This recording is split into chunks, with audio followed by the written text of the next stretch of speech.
오늘은 10월 31일 종교개혁 주일입니다. 종교개혁 주일을 다들 아시다시피 마틴 루터가 95개조 반복문을 통해서 타락한 교회에 대해서 진리를 선포하게 되고 그렇게 해서 우리 개신교가 생기게 되었던 것입니다. 그래서 오늘 이 주간을 통해서 우리가 여전히 교회를 개혁해야 되는 부분, 교회를 항상 새롭게 해야 되는 부분에 대해서 우리가 생각을 하기를 바라고 또 우리의 신앙 또한 언제나 이러한 자세로 우리가 임해야 된다.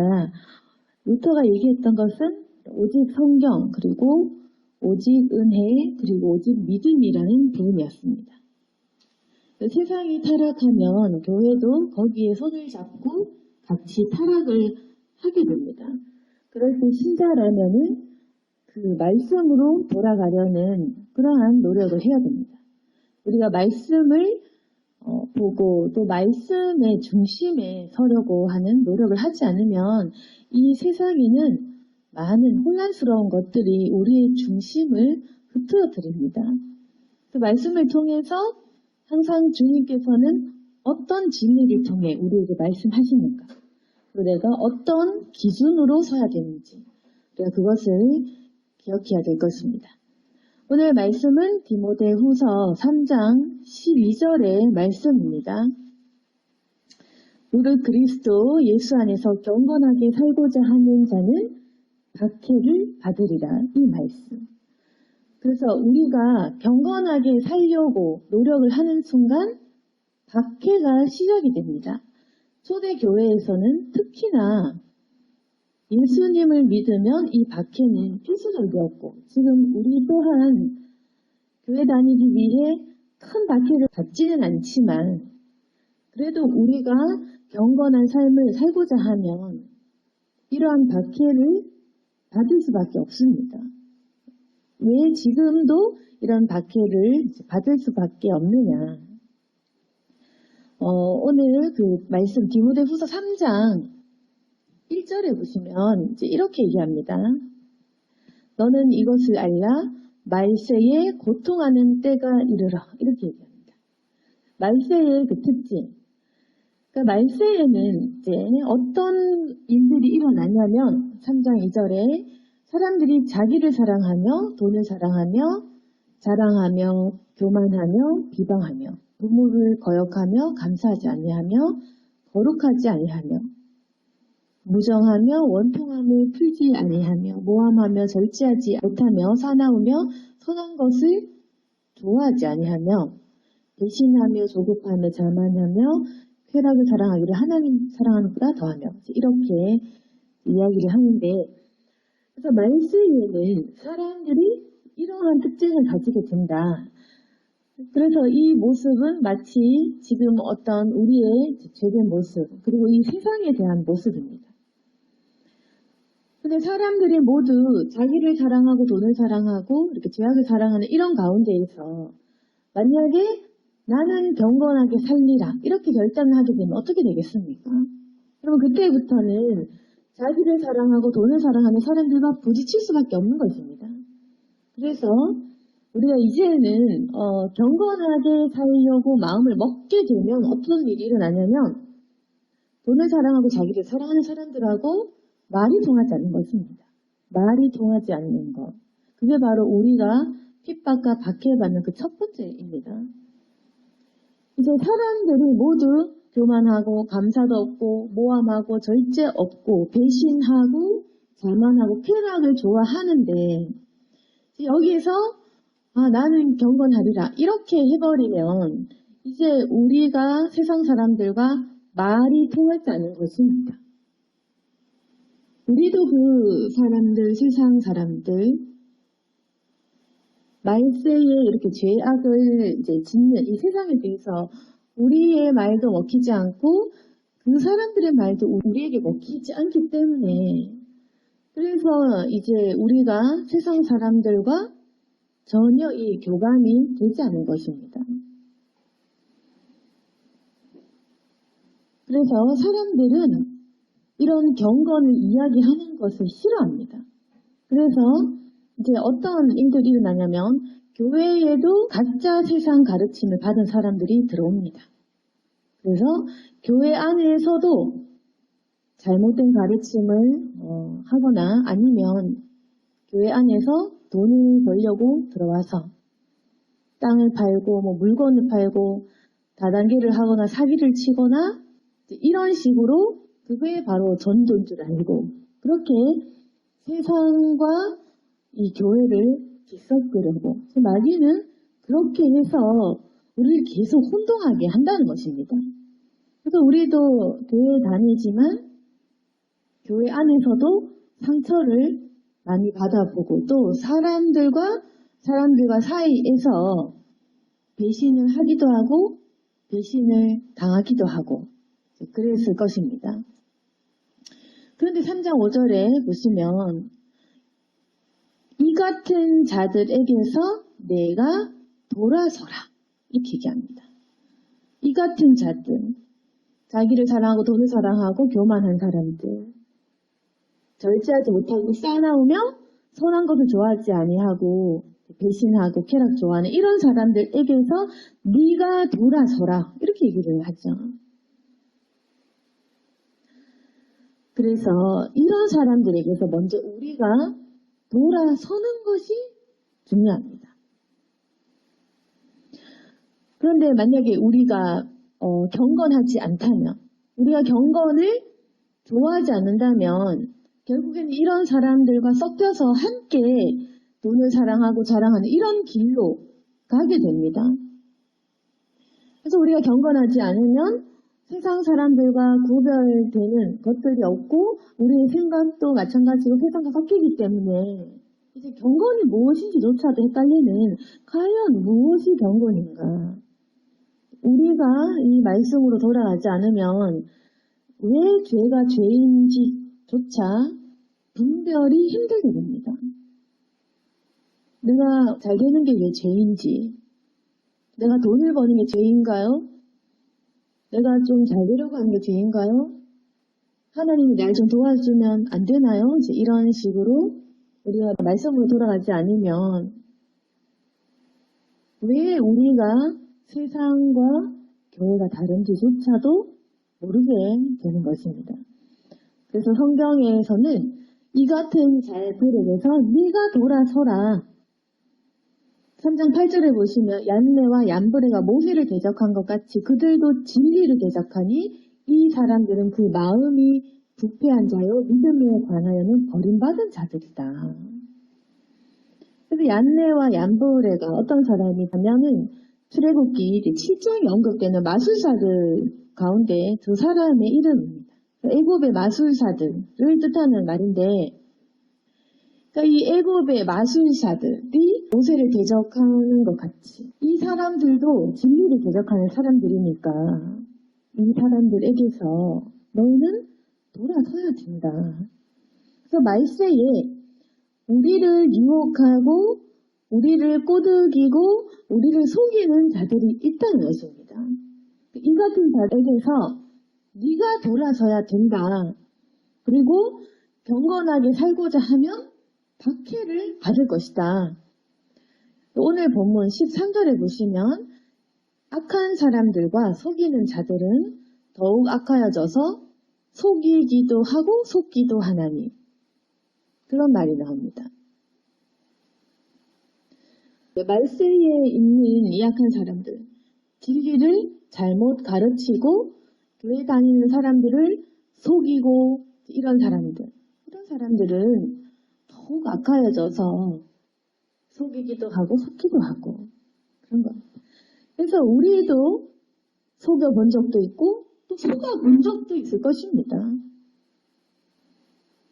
그러면 이제 또 어제 기사를 보니까 보이스피싱을 하는 사람들을 취재한 걸 보니까 왜 보이스피싱을 하냐 하니까 제가 당한 걸 이제 찾아야 되기 때문에 내가 이 보이스피싱을 하게 됐다 이런 기사를 보게 됐는데 결국에는 이제 속게 되면 나도 속이게 되는 내가 속였고 또 내가 속기도 하고 이런 일들이 있는 것입니다. 그래서 말세에 우리가 성경의 가르침에 거하지 않으면 우리가 과연 무엇이 말씀대로 사는 것인지, 그리고 무엇이 십자가인지, 무엇이 참 믿음인지 이걸 모르게 된다는 것입니다. 그래서 이제 잘못된 곳에 가면 친한 사람, 그리고 내가 믿었던 사람, 공동체 가운데에서도 속기도 하고 또 내가 속이기도 하고 그렇게 되는 것입니다. 그러면 우리가 이제 이럴 때 각종 유튜브를 보면 잘못된 가르침이 넘치고 또 세상 사람들은 쉽게 살고 무엇이 어떤 것이 올바르게 사는 것인지 모를 때 그때 그럼 난 어떻게 해야 되냐? 성경은 우리에게 이렇게 이야기합니다. 14절 너는 배우고 확신한 일에 거하라. 너는 네가 누구에게서 배운 것을 알며 또 어려서부터 성경을 알았나니 성경은 능히 너로 하여금 그리스도 예수 안에 있는 믿음으로 말미암아 구원에 이르는 지혜가 있게 하느니라. 모든 성경은 하나님의 감동으로 된 것으로 교훈과 책망과 바르게 함과 의로 교육하기 유익하니 이는 하나님의 사람으로 온전하게 하며 모든 선한 일을 행할 능력을 갖추게 하려 하니라. 성경에는 말세에 이렇게 속이는 사람들과 세상에 대하여 먼저 우리가 배우고 확신한 일에 거하라고 이야기합니다. 먼저 우리가 악한 것들, 악한 그 사람들에서 돌아서는 것이 필요하고 그 다음에 우리가 어려서부터 알게 된 이 성경, 이 성경에 모든 지혜가 있기 때문에 이 성경을 보라는 것입니다. 그런데 성경을 보시면 이제 하나님의 감동으로 되어 있는 것이죠.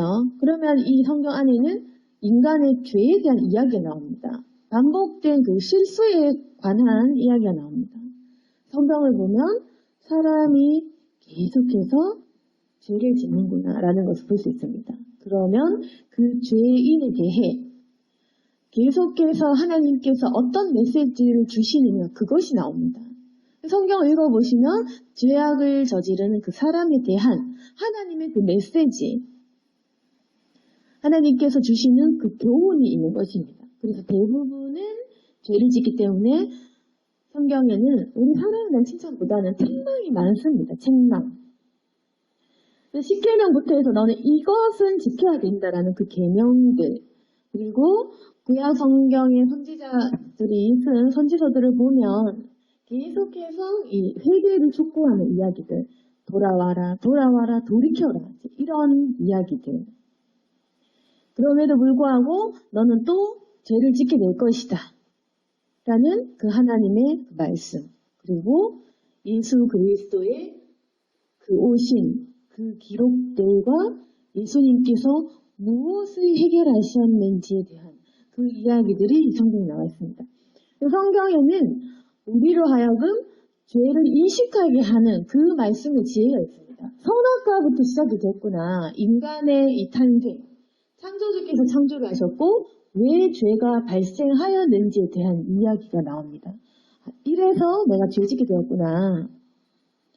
내 안에 알 수 없는 그 죄짓고 싶은 본능이 성경에 기록되어 있습니다. 내가 이래서 죄를 짓고 싶구나. 난 죄인이구나. 그 이야기가 있고, 그리고 이 죄에서 잉태된 우리가 하고 있는 그 일들이 이스라엘 민족이라는 그 민족의 사건을 통해서 내 인생이 비슷하게 드러나게 됩니다. 그래서 계속해서 죄를 짓고 하나님께서는 우리를 돌이키지만 우리는 끝까지 이제 말을 듣지 않는. 그렇지만 인생에서 순종할 때가 있고 순종하면서 잘 풀리고 전쟁에서 이기고 승리하고 그렇지만 또다시 교만해져서 또다시 실패를 맛보는 그런 그 이스라엘 민족의 역사와 그 인간의 그 삶이 성경 안에 다 담겨 있는 것입니다. 그 성경을 보면서 우리의 죄를 보고 그리고 하나님께서 얼마나 돌이키시는지 그 메시지를 읽다 보면 나에게 말씀하시는 그 하나님의 메시지를 우리가 발견할 수가 있습니다. 그런데도 이제 우리가 스스로 해결하지 못한다라는 것이 성경에 기록되어 있습니다. 그래서 우리의 복음은 무엇이냐? 우리의 복음은 율법이 아닌 예수 그리스도의 그 십자가 사건. 그래서 신약 성경을 우리가 보면서 예수님께서 어떻게 오셨고 무슨 말씀을 하셨고 그리고 무엇을 해결하셨는지 예수님의 그 기록을 통해서 분명히 하나님께서는 아들 독생자 예수를 통해서 우리의 죄를 다 가져가셨구나 라는 것을 깨닫게 됩니다. 그러면 성경은 뭐냐면 죄에서 출발해서 회개를 거쳐서 용서와 사랑으로 결론이 나는 것입니다. 성경을 제대로 읽으면 죄악을 알게 되고 회개를 하게 되고 그리고 용서를 받게 되는 것입니다. 그리고 사랑으로 치유가 되는 것입니다. 그게 바로 성경을 제대로 읽으면 사람이 변화되는 원리입니다. 죄의 발견, 그리고 회개의 과정, 그리고 용서받는 체험, 그리고 하나님의 사랑으로 치유되는 과정, 그것이 성경을 통해 이루어져야 된다는 것입니다. 그리고 그 용서와 사랑으로 복음을 깨달은 사람은 사랑이 많아지고 결국에는 이제 사랑받은 사람에서 사랑을 하는 사람으로 변화되기 때문에 그 사랑을 하는 행위는 복음을 전파하는 것으로 나타나게 됩니다. 그래서 그것을 우리가 사명을 진다. 사명을 감당한다. 이렇게 해서 성숙한 그리스도인은 사명의 길로 가는 것까지 그게 바로 성경이 하는 역할입니다. 성경을 보면 죄를 알고 회개를 하게 되고 용서를 받게 되기 때문에 세상과는 타협할 수가 없습니다.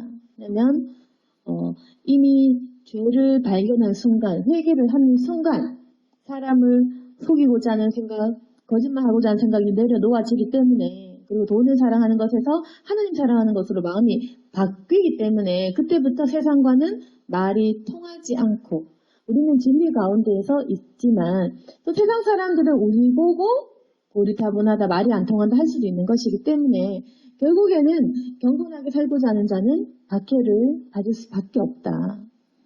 모든 사람들이 자기 자신을 위한 일들을 열심히 하고 살고 있습니다. 그렇게 해야만 또 살아지기 때문에 열심히 안 살면 나를 위해 나를 아끼지 않고 나를 위해 열심히 하지 않으면 세상에서 살아남을 수가 없겠죠. 그러니까 당연하게 하고 있는 것들에 대해서 우리가 죄를 얘기하고 돈을 사랑하는 것이 죄라고 얘기하고 또 성경에 있는 사랑과 용서를 말하면 결국에는 이것이 박해를 받을 수 있는 그러한 원인이 된다는 것입니다. 그렇지만 우리가 혼자 하는 것이 아니고 성령께서 우리에게 힘을 주십니다. 오늘 본문 17절 보시면 이는 하나님의 사랑으로 온전하게 하며 모든 선한 일을 행할 능력을 갖추게 하려 합니다.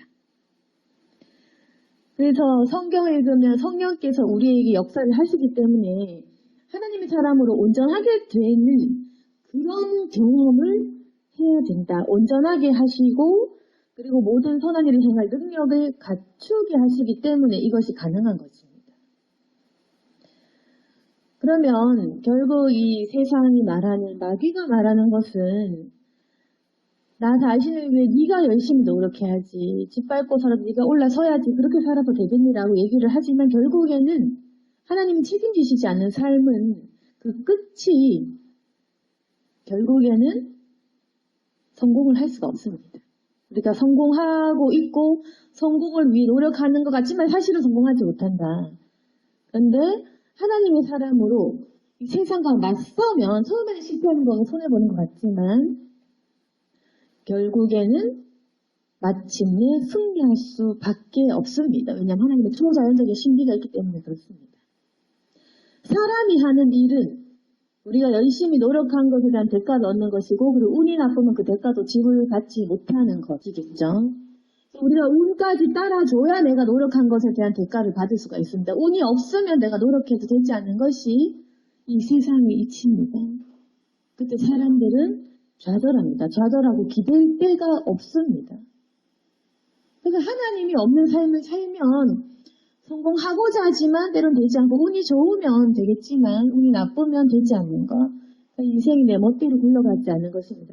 그런데 하나님의 사람으로 하나님 안에 있으면 처음에는 세상과 부딪히는 것 같고 내가 믿음 때문에 손해보는 것 같지만 하나님이 하시는 초자연적인 기적이 있기 때문에 이 사람은 운과 관련이 없는 것입니다.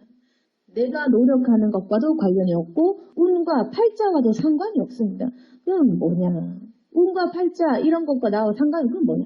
하나님의 계획대로 내가 그 섭리 안에서 움직이게 된다는 것입니다. 하나님의 섭리대로 내 삶이 움직이는 것. 그러면 이 사람은 핍박받고 고난을 받아도 그것이 연단의 길이 되는 것이고 그 연단을 통해 하나님께서는 치유의 길로, 생명의 길로, 잘 되는 길로, 천국의 길로 인도를 해주시는 것입니다. 그래서 우리가 하나님의 사람으로 살다 보면 결국에는 제일 좋은 길, 결국에는 제일 복받는 길로 걸어가게 된다는 것입니다. 그래서 우리가 예수님 믿고 사실은 우리에게 더 좋은 일이 일어나게 됩니다. 하나님께서 우리 기도에 응답을 해주시고 우리를 잘못된 부분들을 고쳐주시고 그리고 하나님께서는 우리가 힘들 때 힘과 도움을 주시고 선한 일을 하는 것이 우리도 또 힘들지만 선한 일을 행할 능력을 주시고 그러면 결국에 우리에게는 인격과 인품을 주시고 이 세상을 헤쳐 살아나갈 수 있는 그 능력을 주시는 것입니다. 결국 이런 사람이 세상을 변화시킬 수 있는 것입니다. 악하고 사람을 속이는 사람은 아무것도 못하면 죄만 짓습니다. 그렇지만 선한 일을 행할 능력이 있는 사람은 그 속였던 사람, 속이는 사람, 사기꾼들을 변화시킬 수 있는 것입니다. 사람을 감화시킬 수 있는 능력. 그래서 경건의 모양 우리가 갖추고 경건하게 살고자 하면 그때부터는 경건의 능력이 나타나는데 이 경건의 능력은 먼저는 나를 바꾸지만 그 이후에는 이 경건의 능력은 다른 사람을 바꿀 수가 있습니다. 내 자녀도 고쳐질 수가 있는 것입니다. 내 자녀도 부모의 경건함을 통해서 인격과 인품이 올바른 사람으로 자랄 수 있습니다. 그런 사람이 세상을 올바르게 변화시킬 수 있습니다. 그리고 내가 이 선한 일을 행할 능력을 갖추고 지혜와 인격을 겸비할 때 세상 가운데에서 죄만 짓던 그 사람들을 감동시키고 감화시키고 그 사람들을 고쳐줄 수 있고 그 모든 능력들은 하나님이 부어주시는 것입니다. 그래서 결국 우리가 우리 인생을 책임지고자 하면 내 노력만이 다고 기도하면 응답이 안 되기 때문에 힘들겠지만 하나님의 사람으로 살고자 하면 기도를 할 때 하나님께서 도와주시고 기적을 보여주시고 초자연적인 능력을 우리에게 베풀어 주시고 그래서 이때부터는 뭐 운이나 행운이나 이것이 아니라 기도하는 만큼 성령 받은 만큼 그렇게 체험이 되는 것입니다. 이것이 아주 확실하고 정확한 방법인 것입니다. 기도하는 만큼 하나님을 의지하는 만큼 그만큼 우리가 응답을 받게 되는 것입니다. 그래서 우리가 지금 이렇게 혼란한 가운데에서 무엇이 옳은가, 어떤 것이 믿음인가, 내가 신앙생활 어디까지 해야 되는가, 그것이 너무나 혼란스럽고 또 세상의 가르침은 우리가 계속 세상을 타협하게 합니다. 교회를 다니지만 어떻게든 이 마귀는 혼동시켜서 진리를 타협하게 합니다. 그렇지만 우리가 그럴 때일수록 교회가 타락하고 함께 목회자도 타락하고 모두가 함께 돈을 자랑하고 보이는 것들을 자랑하고 모두가 뒤섞여서 이렇게 진리가 무엇인지도 모르고 할 때 먼저 우리는 이 말씀으로 돌아가야겠다. 말씀에 보이는 이 죄악에 대해서 내가 알아야겠다. 그리고 내가 경건하게 살아야겠다. 이렇게 결심을 해야 됩니다. 그럼 이 성경을 돌아가서 성경에 있는 진리를 그대로 우리가 보고, 세상 사람들은 자꾸 이 소수와 약자를 얘기하면서 뭔가 이 진리와 성경책에 기록된 말씀을 계속 반대로 나갑니다. 계속 반대로 나가고 다른 종교도 타협을 하게 하고 예수님 없이도 복음이 되는 것처럼 하여튼 이 세상의 잘못된 가르침에서 우리가 끊어내고 이 성경을 통해 오직 말씀 그리고 오직 예수 그리스도만이 우리로 하여금 구원에 이르게 한다. 이것을 반드시 우리가 기억하고 지켜야 됩니다. 오늘 말씀을 정리하겠습니다. 종교개혁주의를 통해서 우리가 이 주의에 과연 루터가 이제 하고 싶었던 그 한 사람의 그 진리에 대한 사모함과 결심, 이것이 교회를 갱신하게 되는 그러한 일이 되었습니다. 그 한 사람의 결단, 오늘 나 이 한 사람의 결단이 결국에는 우리의 믿음을 새롭게 하는 행위가 되고, 그것은 결국에는 불씨가 되어서 우리의 공동체 교회, 한국의 교회를 새롭게 하는 그런 불씨가 될 수가 있습니다. 우리가 성경으로 돌아가서 잘못된 가르침에서 우리가 자기 자신을 지켜내고 하나님의 감동으로 교훈과 책망과 바르게 교육한 이것들을 나와 우리 가정에 그렇게 우리가 해야 될 것입니다. 하나님께서는 성경을 통해서 우리를 온전하게 하시고 우리에게 모든 능력들을 베풀어 주실 것입니다. 성경의 말씀을 통해서 이 악한 세대를 분별하고 그리고 이 약한 세대 가운데에서도 진리 가운데 거하는 저와 여러분이 되기를 소망합니다. 아멘. 기도하겠습니다. 거룩하신 하나님 아버지, 우리가 사실은 성경을 잘 알고 있습니다. 또 우리는 실제로 진리에 대해 어느 정도 알고 있습니다. 그렇지만 마음이 연약하고 또 세상 가운데 살아갈 때 타협하고 쉽게 살고자 하는 마음이 들었던 것이 사실입니다. 그렇지만 우리가 배우고 확신한 일에 거할 수 있도록 도와주시옵소서. 우리가 또 하나님의 형상대로 지음을 받았기 때문에 본능적으로 양심이 있고 또 하나님 본능적으로 주님을 사랑하는 마음도 또 있습니다. 우리 안에 선한 마음과 착한 양심들을 보고 계신 주님, 우리가 이것대로 살아갈 수 있도록 도와주시고 내 안에 성령의 음성을 거부하지 않도록 도와주시옵소서. 이겨낼 수 있는 힘을 주시고 우리가 악한 세대 가운데 분별할 수 있는 지혜와 능력 또한 주시옵소서. 올바르지 않은 것에서 결단하고 돌아설 수 있도록 도와주시옵소서. 남을 속이지 않게 도와주시고 또 속지도 않게 하여 주시옵소서. 어리석지 않게 하시고 지혜가 있게 하시며 우리가 경건의 능력과 경건의 힘이 있도록 도와주시옵소서. 우리 모든 성도들에게 주님의 축복이 있기를 원하오며 예수님 이름으로 기도드렸습니다.